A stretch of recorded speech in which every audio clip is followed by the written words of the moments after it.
Tere, armas Paldiski kogudus, palju õnne teile sünnipäevaks Toompea koguduse poolt.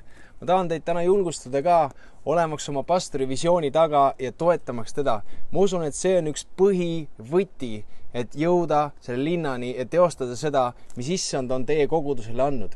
Charles Spurgeon ütles kunagi, et ma pigem treenin 1 inimese palveks kui 10 inimest jutlustama.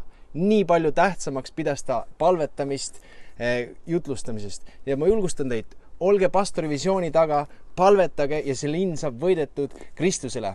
Me kunagi pastoriga koos palvetasime ja issand näitas pildi, kuidas Paldiski iga linnatanav oli kaetud palvetega, eestpalvetega.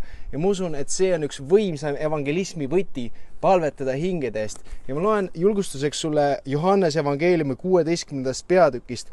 Tõesti, ma ütlen teile, mida iganes te palute isalt, seda ta annab teile minu nimel. Tänini ei ole midagi palunud minu nimel, paluge te saate, et teie rõõm oleks täielik. Nii et paluge Paldiski linn, paluge need inimesed, need hinged ja te saate need hinged, kui te palute. Et see on üks võti, ma tahan teid julgustada sellega, et minna toetada koguduse visiooni ja paluda, et see linn saaks teile ja see saabki teile, nagu Jeesus on siin pühakirjas tõotunud. Olge julged ja näeme juba varsti.